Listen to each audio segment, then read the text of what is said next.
দুই এদিনতে বেটেলিয়ান কেম্পৰ নিবিদা হৈ যাব।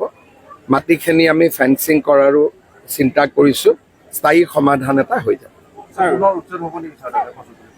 যে কচুতলিত বুলি নহয়, যিখিনি মানুহ আহিছে আমি মাজে মাজে পঠাই দি আছোঁ। টেণ্ট এটা লৈ বহি আছে, তেওঁলোকক আৰু এবাৰ নিৰ্মাণ কাৰ্যৰ আগতে ঠেলি দিব লাগিব। চাওক, অখিল গগৈৰ কথা মতে দেশৰতো সুপ্ৰিম কোৰ্ট আৰু হাইকোৰ্ট নচলে। ফৰেষ্টত যদি এনক্ৰ'চ কৰে বা VGR PGRত এনক্ৰ'চ কৰে আৰু তেওঁলোকৰ ইয়াত যদি কোনো ন্যায়সংগত যুক্তি নাথাকে, উচ্ছেদ কৰিবলৈ সুপ্ৰিম কোৰ্ট আৰু গুৱাহাটী উচ্চ ন্যায়ালয়ৰ এই ক্ষেত্ৰত চৰকাৰৰ প্ৰতি নিৰ্দেশ আছে। আৰু আমি উচ্ছেদ অভিযান বিবেচনাৰ ভিত্তিত য'ত য'ত উচ্ছেদ কৰিব লাগে তাত আমি কৰি আছোঁ। আৰু অখিল গগৈ ডাঙৰীয়াৰ কথা শুনাৰ মোৰ অভ্যাসো নাই।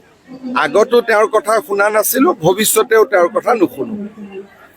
চৰকাৰী মাটিত কৰিছে তাৰ পৰাও পঠাই দিম, কিন্তু যদি প্ৰাইভেট মাটি বা ফৰেষ্ট লেণ্ডততো কৰিব নোৱাৰে, মই আজিয়ে চেক কৰাই দিম।